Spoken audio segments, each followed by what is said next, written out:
할렐루야! 예, 감사합니다. 오늘 말씀은 민수기 말씀 맨 마지막 부분입니다. 분량도 그동안 우리가 묵상했던 민수기 그 어떤 말씀보다 짧았던 것 같습니다. 내용도 그렇게 복잡하지 않습니다. 크게는 34장부터 이어지는 너희들이 그 땅에 들어간 이후에 땅 분배를 어떻게 할 것인지와 관련된 계명을 주시는 과정에서 맨 마지막 부분에 추가적으로 주신 계명입니다. 이 말씀만 가지고 오늘 저녁 예배를 이렇게 은혜를 나누는 것이 아니고, 오늘은 민수기 말씀 전체를 종합을 하는, 복습도 하고, 그리고 그 전체적인 메시지에 대해서도 생각을 해보는 그런 시간으로 이 시간을 하나님께 드리기를 원합니다. 사모님께서 기도하신 것처럼 하나님께서 우리들에게 복을 주십니다. 하나님의 복은 생각보다 큽니다. 하나님께서 돕는 손길을 붙여주십니다. 마실 물이 없으면 반석을 깨서라도 그 속에서 물이 솟구쳐 나오게 하십니다. 먹을 것이 없다고 당신의 사랑하는 자녀들이 굶어 죽게 내버려 두시는 분이 아닙니다.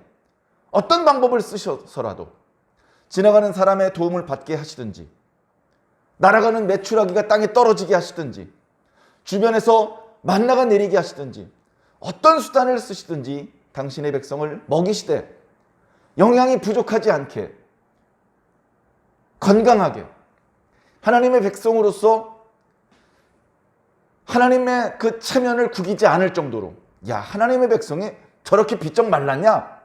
야, 하나님의 백성이 피부가 왜 이렇게 거칠거칠하냐? 그런 말을 듣지 않을 수 있도록 건강하고 아름답게 만들 수 있도록 마실 것과 먹을 것과, 그럼 입을 것은 헐벗게 내버려 두실까요? 절대 그렇지 않습니다. 광야의 방황의 기간이 있었지만 그것은 첫째, 이스라엘 백성들을 참된 하나님의 백성으로 훈련시키는 기간이었고, 또 그들이 하나님 앞에 범죄하였기 때문에 벌받는 기간이었습니다. 그러나 하나님의 본래 뜻은 당신의 백성이 자기 땅도 없이 이리저리 쫓겨다니며 사람이 살기에 불편한 곳을 방황하는 것이 아니었습니다. 하나님의 뜻은 살기 좋은 땅을, 젖과 꿀이 흐른다고 표현되고 있는 그 아름다운 땅을 당신의 백성들에게 주고 그 땅에 살기를 원하는 것이었습니다. 하나님께 날마다 책망받고 야단맞고 사는 것이 아니라 하나님께 사랑받고 귀여움받고 축복받고 선물받고, 조금 잘못한 게 있더라도 용서받고, 기도한 것이 있으면 응답받는 그런 하나님의 백성으로 살기를 하나님께서 바라셨습니다. 그런 놀라운 하나님의 축복을 누가 받느냐? 그런 놀라운 하나님의 축복을 주실 수 있는 하나님은 계십니다. 하나님은 존재하고 있습니다. 누가 계시면 존재하는 것이 아니고 그 어떤 조건과 무관하게 스스로 운전하시고 영생하시는 전능하신 하나님으로 예전부터 그저 계셨습니다. 그분에게는 우리에게 복을 주실 만한 충분한 능력이 있습니다. 언제나 문제는 그 복을 받을 사람이 있느냐 하는 것입니다. 하나님의 복을 받을 사람이 있느냐? 만약에 이 땅에 하나님의 복을 받을 사람이 한 사람도 없다면 이 세상은 희망이 없을 것입니다. 이 세상은 하나님 앞에 버려질 것이고, 하나님의 진노가 쏟아질 때에 피할 수 있는 자가 하나도 없을 것입니다. 그러나 하나님의 백성이 있다면 그는 다른 대접을 받을 것입니다. 하나님의 특별한 사랑을 입게 되는 것이죠. 그 문제는 뭐냐? 하나님의 능력이 지금 시들시들한데 다시 전능하신 능력을 회복되기를 기다려야 되는 것이 아닙니다. 하나님께서 능력은 충만하신데 우리들에게 주실 선물이 아직 준비가 안 되어 있어. 그걸 빨리 준비하셔야 돼. 우리 그때까지 조금만 기다립시다. 그게 문제가 아니고, 누가 하나님의 백성이 될 것이냐, 누가 그분의 사랑을 받을 것이며 누가 그분의 축복을 누리게 될 것이냐, 그게 관건입니다.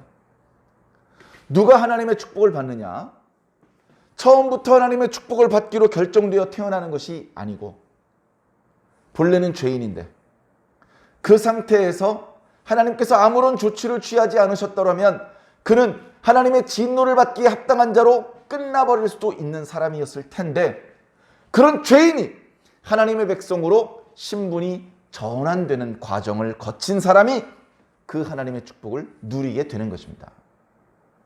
저는 생생하게 기억납니다. 제가 군대에 갔을 때 저희들이 이렇게 훈련받고 저녁에 쉬는 숙소 내무반에 중앙복도에 교탁이 하나 있었습니다. 매우 오랫동안 썼던 교탁인지 상당히 낡은 교탁이었습니다. 그런데 그 교탁 앞부분에 누군가 글씨를 좀 쓸 줄 아는 사람이 붓으로 멋있게 글씨를 써놨습니다. 물론 그 글씨도 쓴 지 오래되었는지 조금은 바랬고 부분적으로 벗겨지기도 했습니다만 거기에 써져 있는 내용을 절대 잊을 수가 없습니다. 군대 가서 훈련소에서 보았던 그 중앙복도의 교탁에 써져 있던 글씨는 의로운 군인으로의 신분 전환이었습니다. 그 중에서 의롭다고 할 때 의자하고 군인이라는 글자, 그 세 글자는 한문으로 되어 있었습니다. 군인은 의로운 사람이다 라는 것을 표현하는 것 같았습니다. 그리고 너희들은 이 훈련소의 훈련을 충실히 받기 전에는 아직 진정한 군인이 아니다. 너희들은 진정한 군인이 되어야 한다. 지금 이 훈련소의 힘든 기간은 너희들의 신분을 헬렐레한 민간인의 신분에서 군인 정신으로 무장된 군인으로 전환시켜주는 신분 전환의 과정이다. 그러니 힘들더라도 잘 견뎌라. 너희들은 반드시 우리나라와 사랑하는 가족들을 지킬 수 있는 강인한 군인이 되어야 한다. 뭐 일일이 그런 의미를 설명해 주지 않아도 그것을 함께 훈련 받고 있는 모든 훈련병들이 다 보고 가슴속으로 느낍니다. 상당히 힘들죠. 잠도 부족하고 먹는 것도 편하게 먹지 못하고 이런저런 이유로 고된 훈련과 여러 가지 불편하고 고통스러운 일이 있습니다. 그럼에도 불구하고 그런 훈련을 가하는 군대나 담당자들을 미워하는 것이 아니라 이것은 우리가 더 강해지기 위한 어쩔 수 없는 과정이야. 이 과정은 영원히 지속되지 않아 곧 끝나. 기왕에 이 기간을 요령 피우지 말고 제대로 한번 잘 훈련을 받아보자. 그런 마음이 스스로 들게 만들었던 그 교탁에 있는 문구였습니다. 안타까운 것은 우리 교회 강대상에는 그렇게 쓸 수가 없어요. 그죠? 우리 강대상에는 예수님께서 우리에게 쏟으셨던 사랑, 그 엄청난 사랑을 상징하고 있는 십자가가 있을 뿐입니다. 그러나 엄밀히 말해서 오늘 우리가 이렇게 교회에 와서 예배를 드리는 것은 교회에 올 수 없는 상황인데도 불구하고 핸드폰이나 컴퓨터를 통해서라도 예배를 드리는 이유는 의로운 천국 백성으로 신분이 전환되기를 원하기 때문입니다. 그 이유가 아니라면 뭐하러 지금 이렇게 모여서 예배를 드리는 것입니까? 뭐하러 찬송을 불렀으며 뭐하러 성경을 펼쳤습니까? 우리는 반드시 의로운 천국 백성으로 신분이 전환되어야 됩니다. 전환되지 않으면 성경에 기록된 무수한 하나님 백성들의 축복이 남의 이야기가 됩니다. 그러나 우리가 하나님의 백성으로 신분이 전환되기만 하면 다소 부족한 부분이 있더라도 성경에 있는 모든 축복이, 심지어 성경에 기록되어 있지 않은 축복까지도 다 누리게 될 수 있다는 것을 우리는 믿고 있습니다. 그래서 우리는 자격이 없고 성경에 기록된 여러 의인들에 비해서 스스로 부족함을 인정하지만 그럼에도 불구하고 포기하지 않고 계속해서 더 온전한 하나님의 백성이 되기 위해서 소망하고 있고 노력하고 있는 것입니다. 우리의 노력이 부족하면 안 되겠습니다. 우리의 신앙생활이 게으르면 안 되겠습니다. 하나님 말씀 속에서 우리가 지금 무엇을 해야 되는지 알아야 됩니다. 군대에서 훈련소에서 훈련을 받을 때에도 동시에 여러 가지 훈련을 받을 수 없습니다. 제식 훈련을 받는 기간이 있고, 또 집총체조, 또 유격 훈련, 또 화생방 훈련, 여러 종류의 훈련이 있습니다. 그 모든 여러 종류의 훈련을 동시에 받을 수는 없습니다. 한 가지 훈련을 마무리하면 그 다음 훈련이 계획되어 있고, 그 훈련을 충실히 잘 마치고 나면 그 다음 훈련이 기다리고 있는 것입니다. 우리도 마찬가지입니다. 성경에 있는 3만 구절이 넘는 말씀을 동시에 여러분들 머릿속에 집어넣으려고 하지 마십시오. 우리에게는 그때그때 주시는 양식이 있습니다. 배가 고프다고 1년치 양식을 하루에 먹고, 밥 먹고 밥 차리고 귀찮아, 한꺼번에 여러 솥을 걸어놓고 밥을 해가지고 1년치 밥을 다 먹자. 그러면 그 다음부터는 밥 먹느라고 시간 낭비하고 밥 차리느라고 귀찮고 그럴 일 없잖아. 그러나 그렇게 살 수는 없습니다. 어제 밥을 잘 먹었지만 오늘 또 밥을 먹어야 되고요. 아침에 밥을 먹었지만 저녁이 되면 또 출출해지고, 식사를 잘 해야 그 다음 다른 활동을 잘 할 수 있는 것처럼 신앙생활도 마찬가지입니다. 어저께 들어야 될 말씀이 있고 오늘 들어야 될 말씀이 있습니다. 작년에 들었던 말씀이 있고 올해 들어야 하는 말씀이 또 있는 것입니다.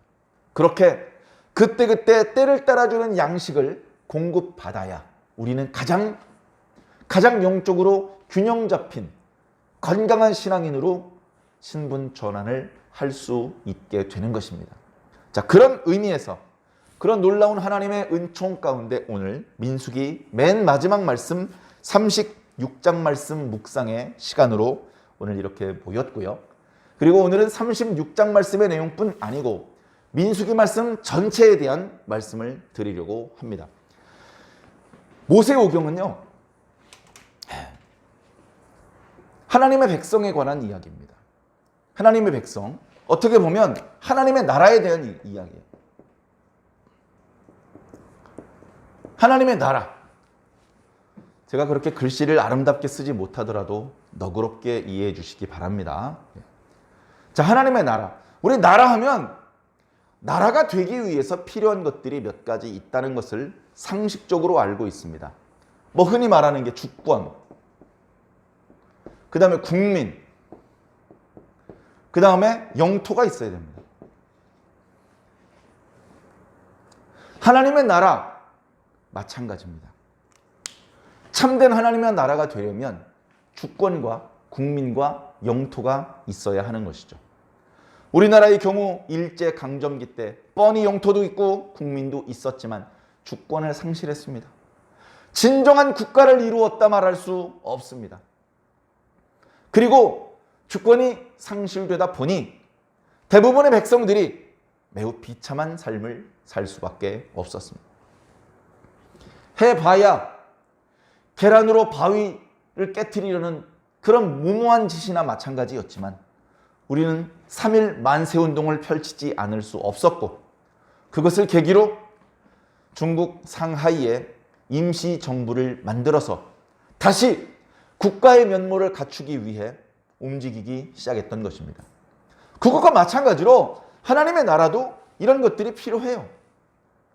하나님의 나라에 우리가 민수기 말씀을 묵상하고 있으니까 지금 국민에 해당하는 것이 누구입니까? 다름 아닌 이스라엘 백성들입니다. 이 이스라엘 백성들이 누굽니까? 아브람과 이삭과 야곱의 자손들입니다. 아브람과 이삭과 야곱은 하나님을 만났었습니다. 하나님의 말씀을 들었습니다. 참 좋으신, 참 재미난 하나님의 말씀이었어, 이런 정도가 아니고 약속의 말씀을 받았습니다. 약속. 아브라함아, 내가 너와 약속하마. 너는 복의 근원이 될 것이다. 너는 많은 민족의 아버지가 될 것이다. 동서남북으로 보이는 땅이 있느냐? 이 땅을 네 자손들에게 줄 것이다. 국민에 대한 약속과 영토에 대한 약속을 주셨습니다. 주권에 대한 약속은 왜 없죠? 주권은 사람이 줄 수 있는 게 아니에요. 하나님 나라에 대한 주권을 인간이 움켜쥐고 줄 수 있다? 그러면 벌써 그건 하나님 나라가 아니라 인간 나라입니다. 하나님 나라의 주권은 하나님께 있습니다. 하나님께서 쥐고 계신 그 절대 주권을 인정하는 것이 하나님의 백성인 것이죠. 그래, 본래 아브라함도 하나님의 백성이 아니었습니다. 아무것도 아니었죠. 별 볼 일 없는 존재였습니다. 어찌 보면. 그러나 어느 순간 하나님께서 아브라함을 부르셨고 아브라함이 그 부름에 순종했습니다. 아브라함이 하나님을 만나는 과정에서 아브라함 마음속에 하나님의 절대 주권을 인정하는 마음이 생겼습니다. 그것을 우리는 믿음이라고 말합니다. 그 믿음을 보시고 하나님께서는 아브라함을 의롭다고 여기셨고 아브라함과 언약을 체결하셨던 것입니다. 그렇게 하나님 나라는 태동되기 시작했습니다. 그러나 완성된 것은 아닙니다. 아브라함은 자기 수완을 다하고 175세를 살고 죽었습니다. 그 하나님의 약속은 취소되지 않고 아브라함의 아들 이삭에게 계승되었고 이삭도 그의 나이 180세에 죽었고 그 언약은 야곱에게 계승되었습니다. 자녀의 축복은 고사하고 대가 끊어질까 걱정될 정도로 아슬아슬하게 아브라함에게서 이삭에게로 이삭에게서 야곱에게로 하나님의 언약이 계승되다가 드디어 야곱 때에 많은 우여곡절이 있었습니다만 하나님께서 12아들을 허락하셔서 그 12아들을 시작으로 12지파가 만들어지게 되었고 이스라엘 사람들은 그저 몇 사람이 모여서 살고 있는 그런 가족들이 아니라 이제 민족이라고 이름을 부를 수 있을 정도의 규모를 갖추게 되었습니다. 그러나 아직 하나님의 백성은 아니죠. 그들은 애굽에서 요셉 덕분에 꽤 오랫동안 편안하고 부유하게 살았었지만 그리 오래가지 않아 애굽의 왕조가 바뀌면서 그들의 신분은 노예로 전락되고 말았습니다. 그들은 힘없는 노예들일 뿐이었습니다. 조상들이 믿었다고 하는 하나님께 대하여 듣기는 했지만 구체적으로 자신들이 무엇을 해야 되는지 그 하나님께 어떻게 예배를 드리고 어떻게 기도하고 어떻게 하나님의 백성이 되어야 되는지 전혀 모르는 상황이었죠. 그런 상황 속에 하나님께서는 과거 아브라함에게 역사했던 것보다도 더 강력하게 모세에게 역사하셔서 모세를 통해서 이스라엘 백성들을 애굽에서 나오게 하셨습니다. 단순히 그들의 거주지가 바뀐 정도가 아니라 그들의 신분이 애굽에서 종이었다가 이제 자유자의 신분이 되었던 것입니다. 물론 이스라엘은 그저 종에서 자유자가 되는 것으로 끝나면 안 됩니다.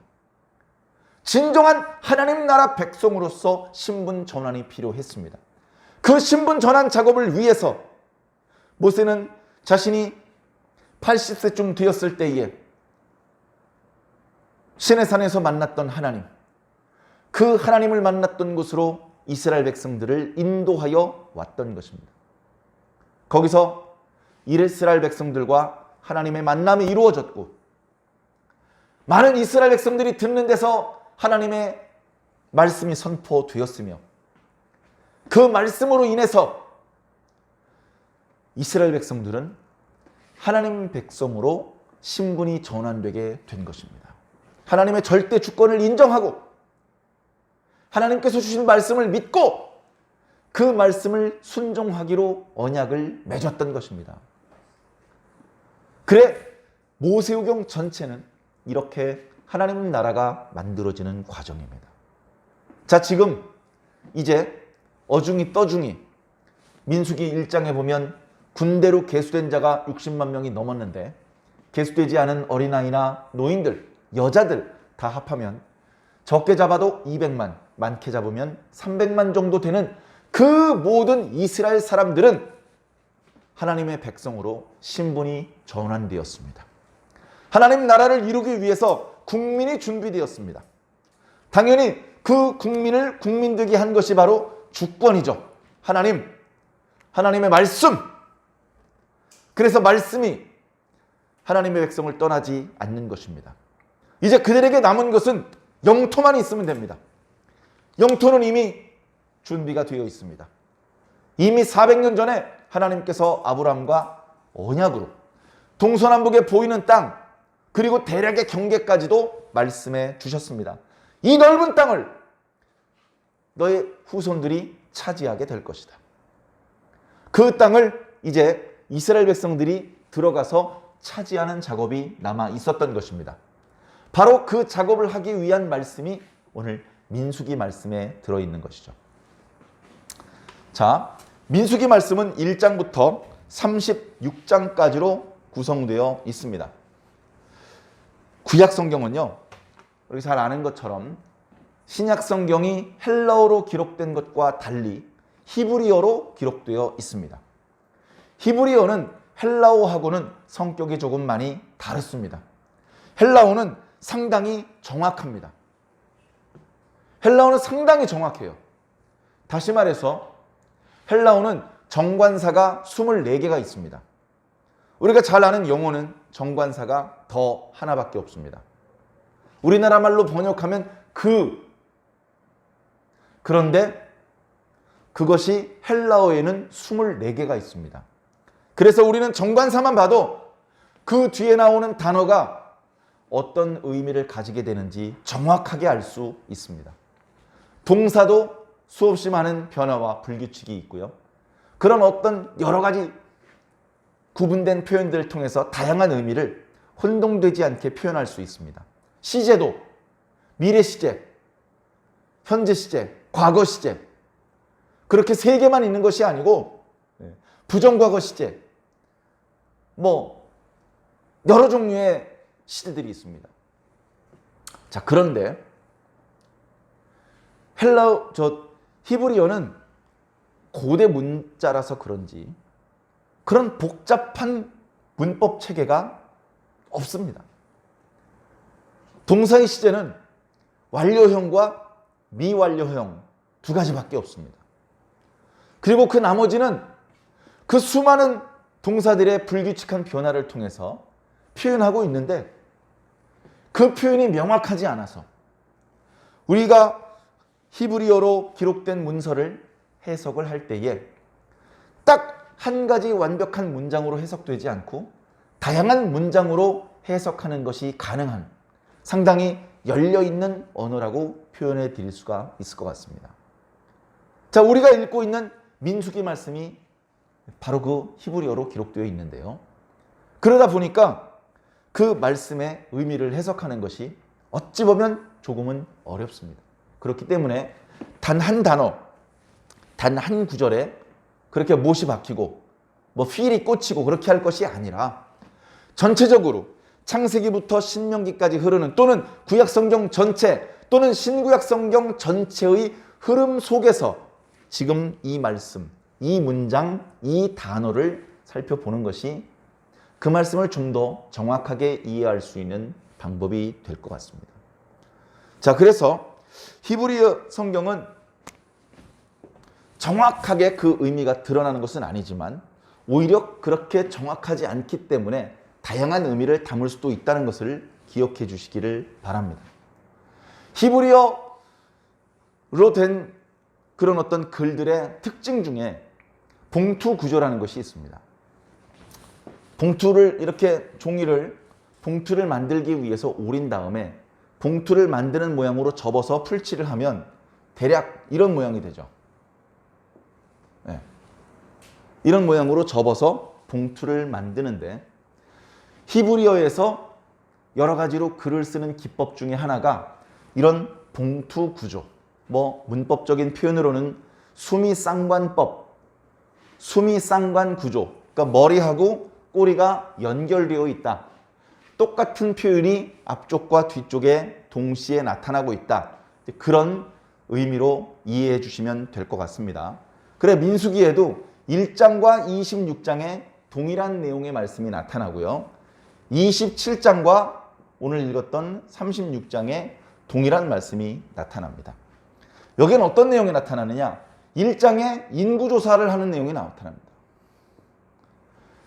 종종 말씀드렸지만 이스라엘 사람들 전체의 인구를 조사한 것이 아니고 20세부터 60세까지 전쟁에 참여할 수 있는 사람의 숫자를 계수했기 때문에 저는 군대를 계수했다. 그런 표현을 더 좋아합니다.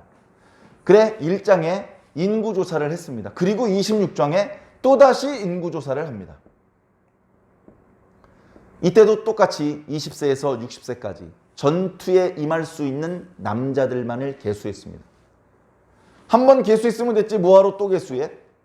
이때 인구조사를 할 때 전혀 예상할 수 없었던 38년 반 동안을 광야에서 무의미하게 방랑하는 일이 생겼기 때문에 그 기간이 끝난 이후 다시 한번 인구조사를 할 필요가 생겼기 때문에 두 번째 인구조사를 했던 것입니다.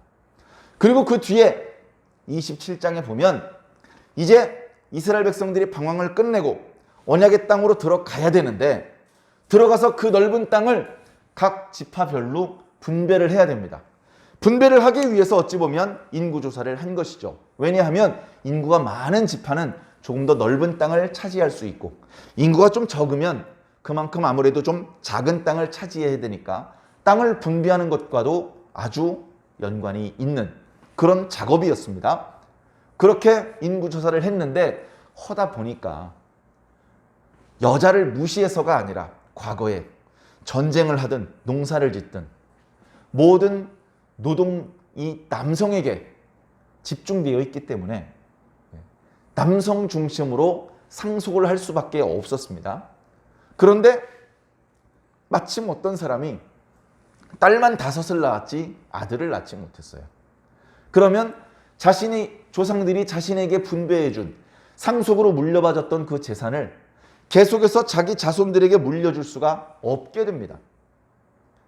그렇게 물려줄 수가 없고 딸들은 다 시집가서 그 재산이 공중으로 붕 뜨는데 이런 상황에는 어떻게 하면 좋습니까? 라고 하나님께서 그렇게 백성들이 모세에게 물어봤고 모세는 하나님께 기도했으며 하나님께서 그동안 주셨던 계명 이외에 추가적으로 그런 상황이 되었을 경우엔 이렇게 해야 된다라는 그런 계명을 주셨죠.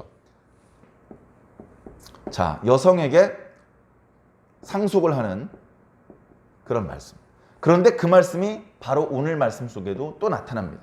물론 말씀을 자세히 보면 완전히 동일한 내용은 아닙니다. 이때는 아들이 없는 경우에는 어떻게 하면 좋습니까? 여자에게도 상속을 해 주어라. 그러면 딸도 없으면 어떡합니까? 형제에게 상속해 주어라.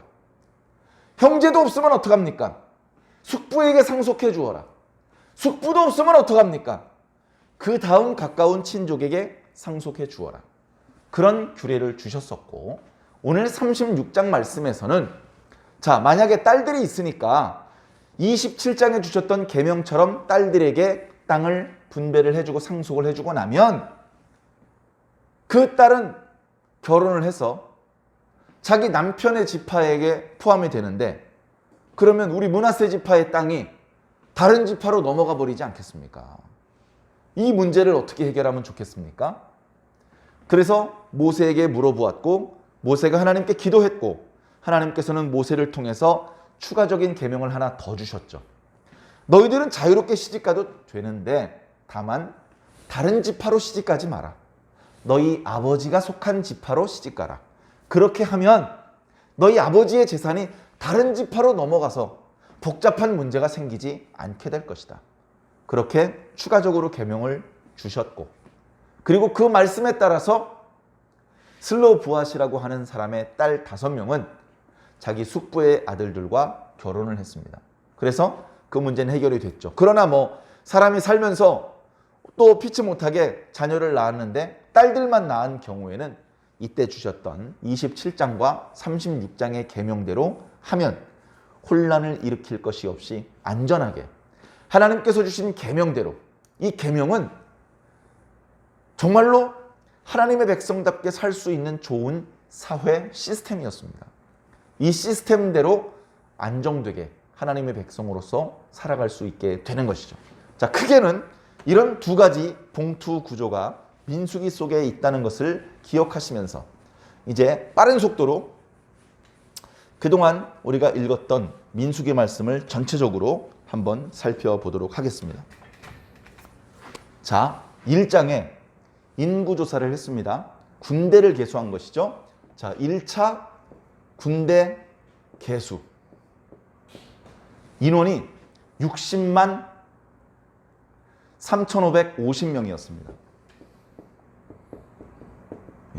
대충 60만 명. 어느 지파가 가장 많은 군인을 이렇게 참전시켰느냐 하면 유다 지파입니다. 유다 지파가 1등.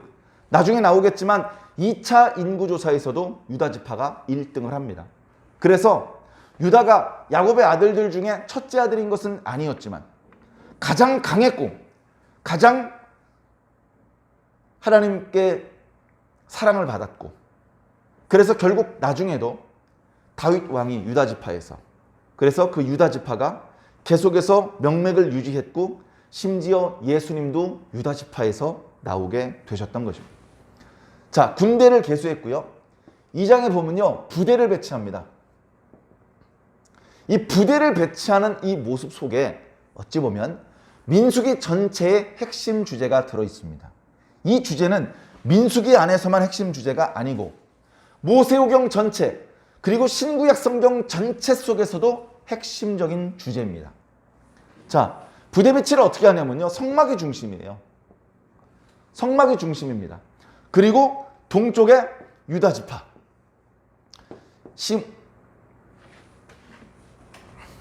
유다 지파, 남쪽에 르우벤 지파, 서쪽에 에브라임 지파, 북쪽에 단 지파, 이렇게 12지파를 이렇게 동서남북으로 배치를 합니다. 유다 지파 옆에는 스불론 지파하고 이사갈 지파가 있었고요. 르우벤 지파 옆에는 갓 지파하고 시므온 지파, 에브라임 지파 옆에는 므낫세 지파하고 베냐민 지파, 단 지파 옆에는 납달리 지파라고 아셀 지파, 이렇게 세 지파씩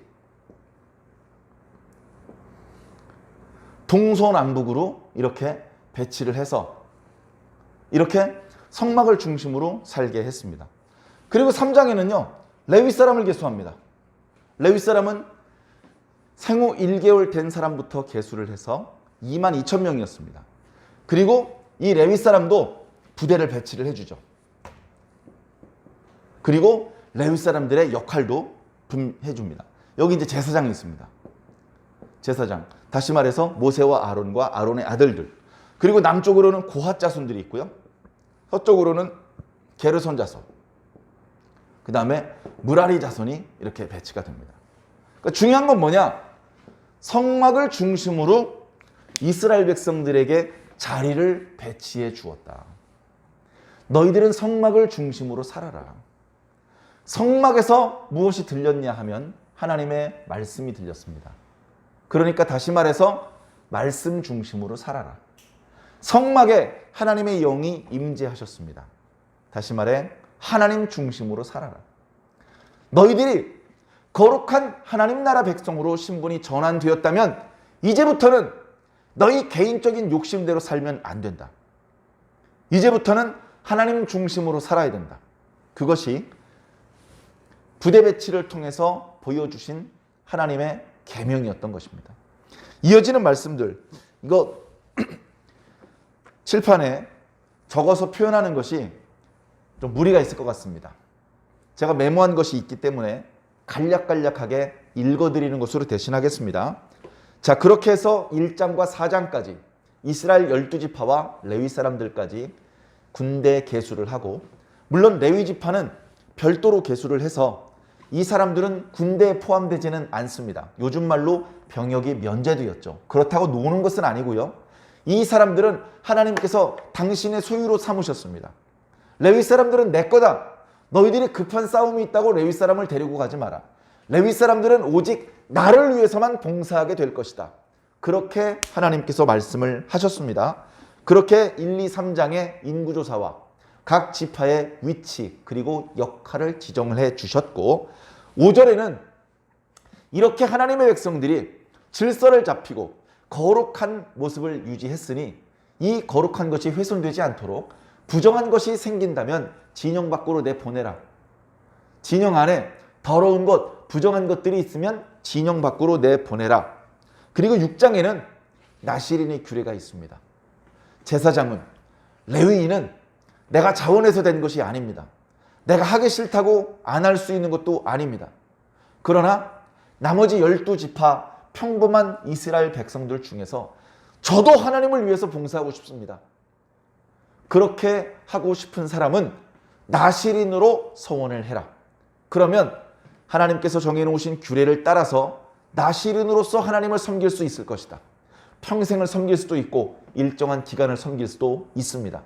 그 규례를 하나님께서 허락을 해 주셨고요.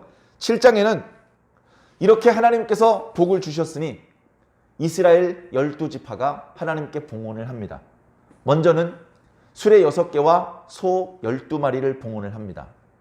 수레 6개에는 각각 2마리의 소를 매달아서 끌게 했고, 이 수레는 이제 이스라엘 백성들이 성막을 운반할 때, 지금은 정착된 상황이 아니고 광야를 행군해야 되는 상황이기 때문에 하나님께서 명이 떨어지면 이제 성막을 구성하던 여러 가지 장막도 걷어야 되고 그 안에 기구들도 운반해야 되고 또 말뚝이나 받침 같은 것도 철수해서 운반을 하고 하나님께서 지정하신 곳에 다시 성막을 설치해야 되기 때문에 바로 그 사명을 하나님께서 레위 사람들에게 주셨습니다.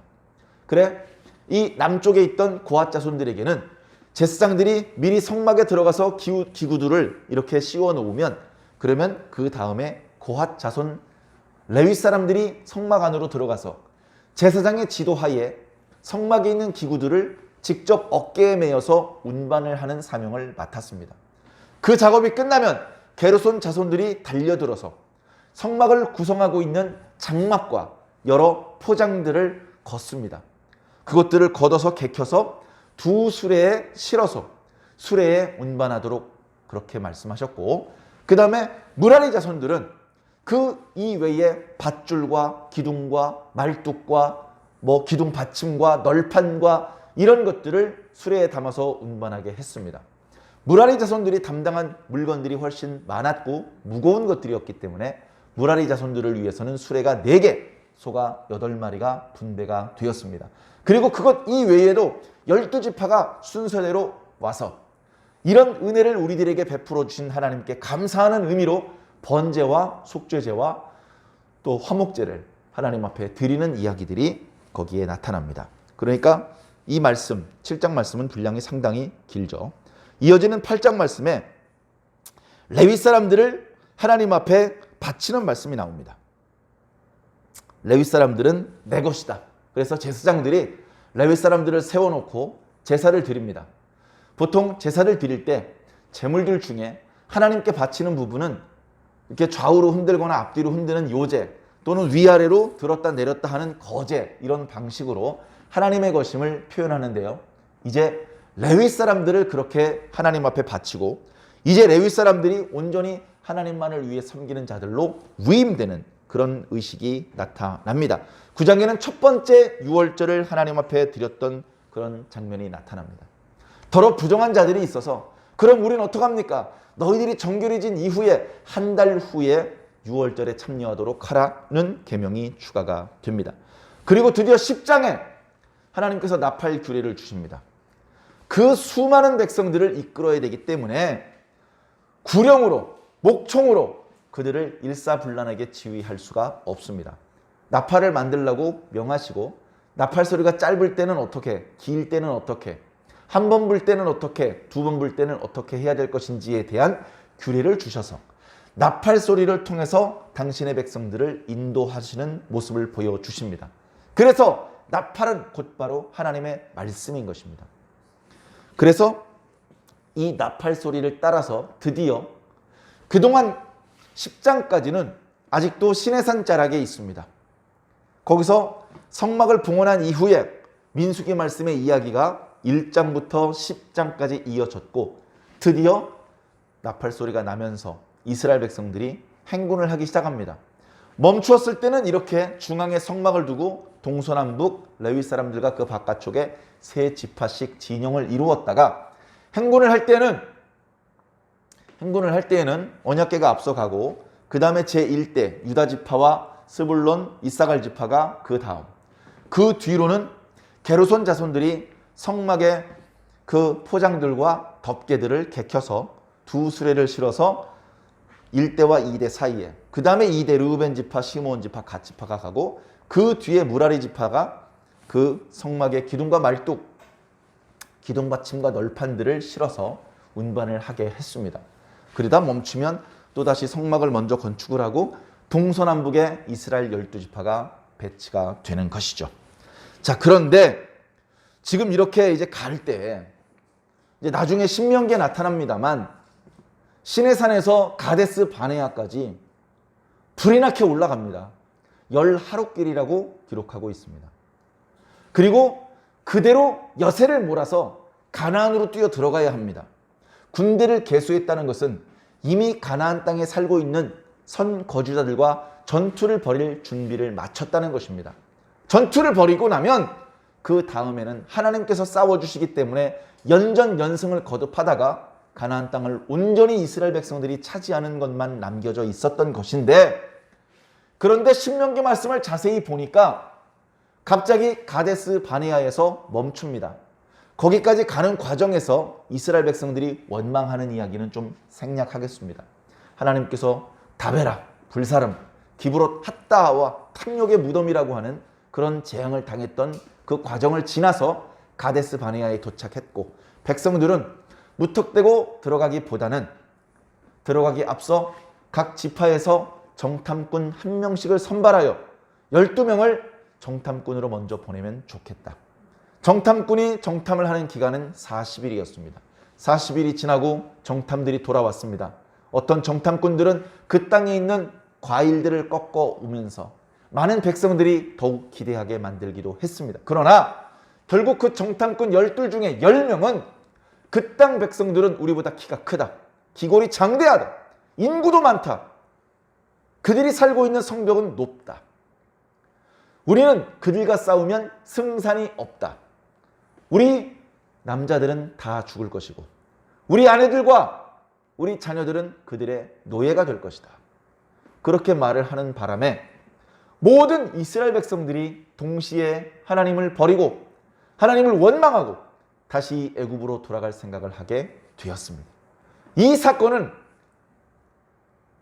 출애굽기에 나타나고 있는 금송아지 사건보다도 더욱 하나님을 진노하게 만드는 사건이었습니다. 하나님께서는 즉시 그 10명의 정탐꾼을 죽이셨습니다. 그리고 그 10명의 정탐꾼들과 함께 하나님을 원망했던 사람들을 하나도 가나안 땅에 들어가지 못하게 하셨습니다.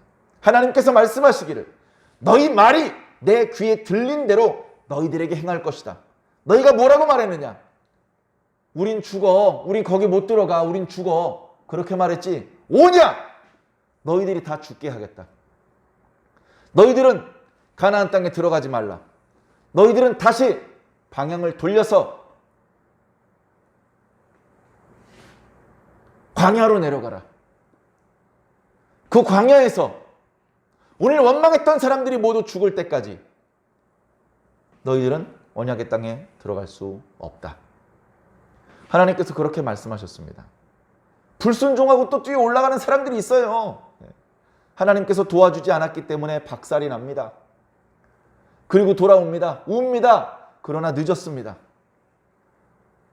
다만 그때 정탐꾼 중에 하나님을 끝까지 온전히 붙쫓았던 여호수아와 갈렙은 하나님께서 기뻐하셔서 그들은 복 주시고 나중에 그들은 이스라엘 전체의 지도자 그리고 유다 지파의 지도자로서 끝까지 멋있는 모습으로 하나님을 섬기게 해 주셨던 것입니다. 자, 그런 역사들이 민수기 13장과 14장에 나타납니다. 그때부터 광야에 방황하는 기간이 나타나고 있죠. 물론 시내산에서 보냈던 기간, 또 모압 평지에서 보냈던 기간들을 제외하면 대략 38년 반 정도의 기간입니다만은 결코 짧은 기간은 아닙니다. 민수기에는 그 방황하던 38년 반 동안의 기간에 대해서는 자세한 기록이 없습니다. 자, 그 중에 15장 말씀. 야, 우리 이대로 영영 저 언약의 땅에 못 들어가는 것 아닐까? 백성들이 걱정할 때에 너희들이 그 땅에 들어가서 하나님께 드려야 할 제사는 이러이러하다라는 말씀을 주심으로 해서 너희가 될지 아닐지는 모르지만 누군가는 반드시 그 땅에 들어가서 하나님께 제사를 드리게 될 것을 알려주십니다. 그리고 고라 자손이 반역하는 이야기가 나오죠. 땅이 갈라져서 그 반역에 가담했던 사람들이 빠져 죽게 됐습니다. 고라의 말이 참 두렵죠. 모세와 아론을 책망하면서 너희들이 언약 백성인 하나님 백성들 위에 군림하다니 너희들이 지나치다 분수해 그렇게 말합니다. 그러나 모세는 네가 레위인으로서 하나님과 성막을 섬기는 그 사명이 작은 사명이냐? 네가 분수에 지나치다. 똑같이 분수에 지나치다고 이야기를 했습니다. 하나님께서는 모세의 손을 들어주셨습니다. 모세는 백성 위에 군림한 것도 아니고 모세는 나의 분부를 따라서 자기 사명을 감당했을 뿐이다. 그러나 고라와 그와 함께한 르벤 사람들이 분수에 지나쳤도다 하면서 그들을 책망하시고 그들에게 벌을 주셨습니다. 각 지파의 두령들에게 지팡이를 가지고 나오게 했습니다. 레위인 사람 중에서는 아론의 지팡이가 제출되었습니다. 그 지팡이들을 성막 안에 넣었다가 다음날 가지고 나와 보니 다른 사람의 지팡이는 그대로였지만 아론의 지팡이에는 싹이나 섰습니다. 그래서 하나님께서 레위 사람들에게 특별한 권한을 주셨다는 것을 아무도 부정할 수 없게 만들어 주셨죠. 그리고서 제사장과 레위 사람에 대한 규례를 주셨습니다. 모든 백성들은 11조를 레위 사람에게 바치고 레위 사람은 다시 백성에게서 받은 것 중에 10분의 1을 제사장에게 바치는 규례를 주셨습니다. 붉은 암송아지의 규례를 주셨는데요. 사람이 죄를 범하면 정결하게 돼야 되는데 매번 속죄제를 제사를 드리는 것은 너무나 어려운 일입니다. 번거로운 일이죠. 그래서 붉은 암송아지 한 마리로 속죄제사를 드린 이후에 그 암송아지를 태운 재를 그릇에 담아서 그 재를 물에 풀어서 뿌리면 그것으로 속죄가 되는 것을 그런 좀 편리하게 속죄할 수 있는 그런 규례를 허락해 주셨습니다. 이 말씀은 생뚱맞죠? 오늘 예수님 믿고 교회 다니는 우리들에게 뭐 이런 말씀이 다 필요한가 싶은데 이 말씀은 우리가 예수님을 믿고 우리의 죄가 용서를 받았음에도 불구하고 우리는 여전히 또 죄를 짓고 또 실수합니다. 그런 부분에 대해서 날마다 또다시 기도해야 되고 날마다 또다시 회개해야 된다는 가르침을 이 말씀 속에서 우리는 배울 수 있었습니다. 20장에 보면 이제 사실은 광야 방랑의 38년 반의 기간이 거의 끝났고 무리바 사건이 있습니다. 물이 없으므로 백성들이 원망합니다. 기도하니까 하나님께서 반석에게 명하여 물을 내라고 하셨습니다. 말로 명하기만 하면 되는데 그때 모세도 지쳤고 날마다 원망하는 백성들 때문에 화가 많이 나 있었는지 지팡이로 반석을 2번 때렸습니다. 물이 나서 갈증은 해소했지만 하나님께서 기뻐하지 않으셨습니다. 네가 어찌하여 나의 명을 거스려느냐? 네가 영광을 나에게 돌리지 않았도다. 그랬기 때문에 너는 가나안 땅에 들어갈 수 없을 것이다. 그리고 그 즈음에 미리암이 죽고 또 아론이 죽는 일이 나타납니다. 이렇게 출애굽 1세대는 역사의 뒤안길로 사라집니다. 이제 모세 밑에는 나이가 많은 사람으로서는 여호수아와 갈렙이 있고 그 나머지 백성들은 가데스 바네아 반역 사건이 있었을 때 20세 이하였던 사람이거나 또는 그 이후에 광야 방황기에 태어났던 어리고 젊은 사람들 뿐입니다. 그들을 출애굽 2세대라고 우리가 불렀었죠. 그들에게 하나님께서는 다시 언약을 갱신합니다. 그 이야기는 신명기 말씀에 나타나게 됩니다. 자, 이어서 그들이 언약의 땅으로 들어가야 되는데 가데스 바네아를 통해서 가면 지난번에 거기서 저주를 받았었기 때문에 이제 사해바다를 돌아서 요단강을 건너가기를 바라고 있습니다. 그런데 거기에 살고 있었던 에돔 사람들이 길을 열어주지 않습니다. 그래 다투기를 원하지 않았던 이스라엘 사람들은 에돔 사람들이 땅을 멀리 우회해서 삥 돌아서 이제 행군을 했는데 너무나 먼 길로 돌아가다 보니 백성들이 또 원망을 했습니다. 원망할 때에 하나님께서는 불뱀들을 보내셔서 이스라엘 백성들을 물게 하셨고 백성의 장로들이 우리가 범죄하였습니다. 우리를 위하여 기도하여 주십시오 했을 때 모세가 기도했고 하나님께서 말씀하시기를 구리로 뱀을 만들어서 장대 끝에 매달고 그 장대를 높이 세워서 불뱀에 물린 사람들마다 그 구리뱀을 보게 하라. 그리하면 살 것이다 라고 말씀하셨죠. 이것은 바로 예수 그리스도의 사건을 예표하는 사건이었습니다. 그 사건 이후에 이스라엘 백성들은 요단강 동쪽에 아모리족들을 격파했습니다. 아모리 왕 시온과 바산왕 옥의 땅을 점령하고 요단 동쪽의 그 넓은 땅을 차지하게 되었습니다. 그 전쟁이 끝나고서 그들은 모압 평지 앞에 모여서 하나님의 명을 기다리고 있었습니다.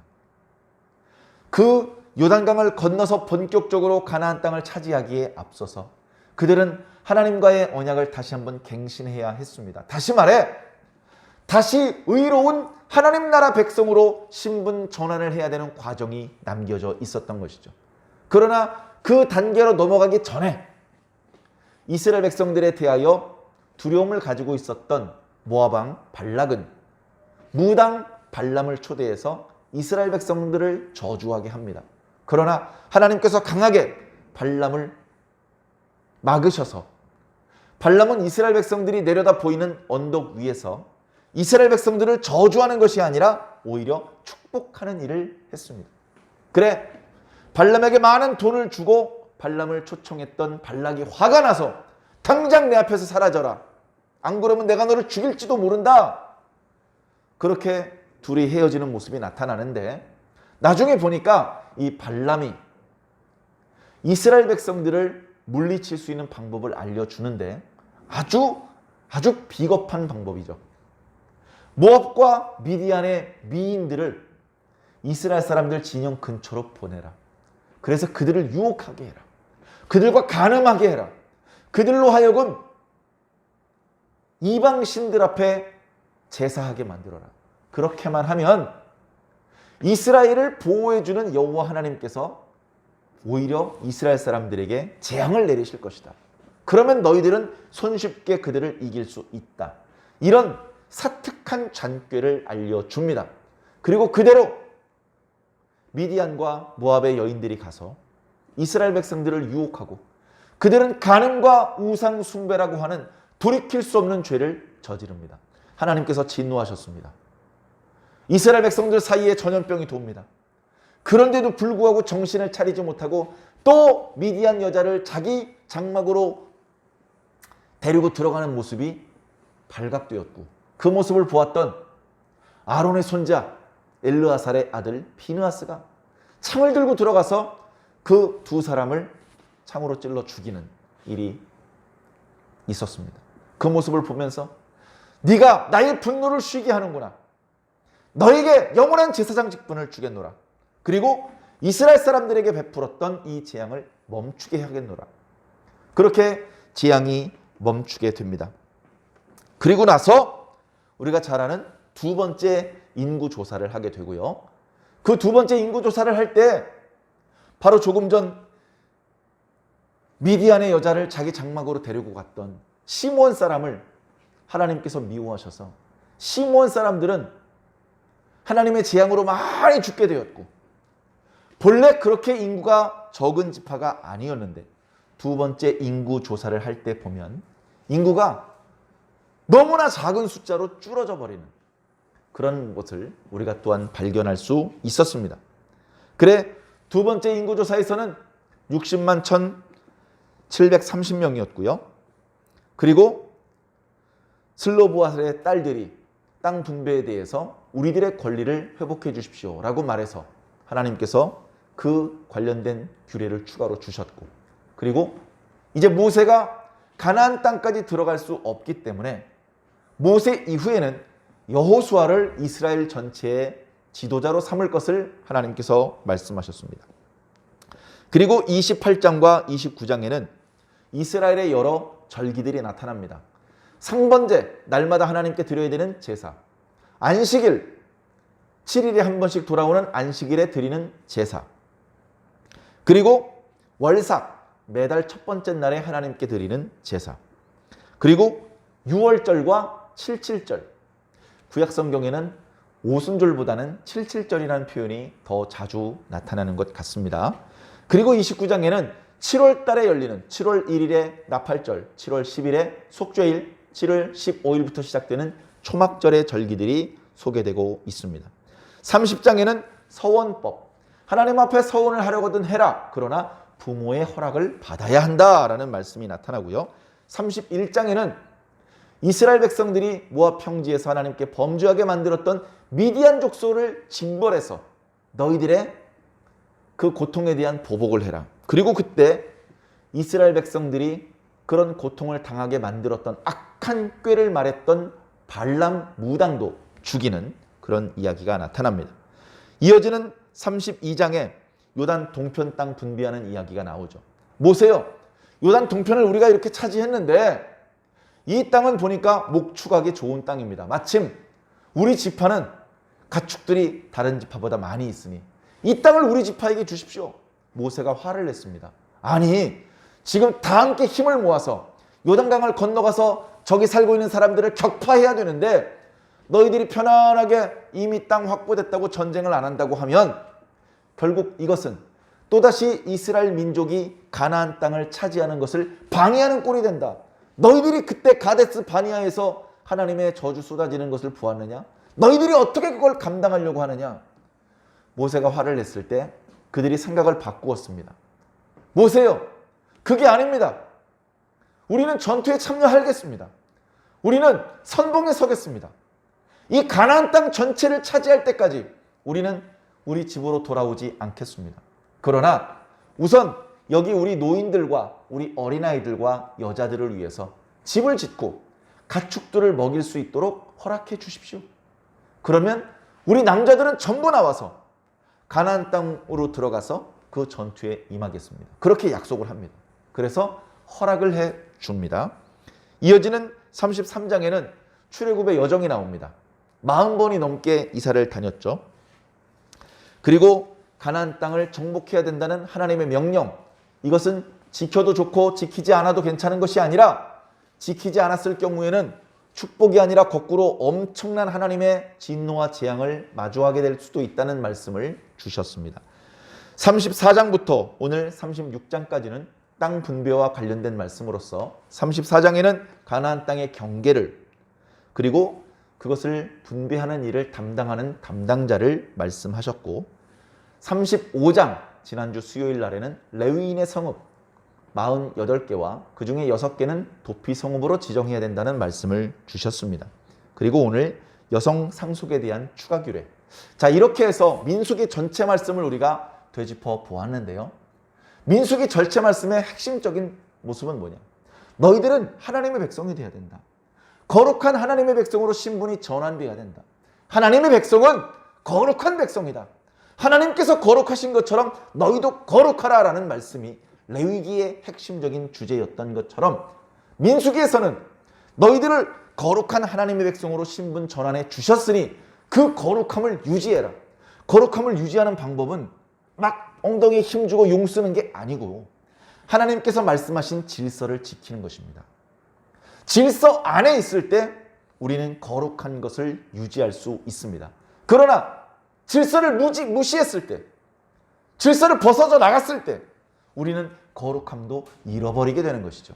질서란 무엇입니까? 첫 번째, 우리의 위치입니다.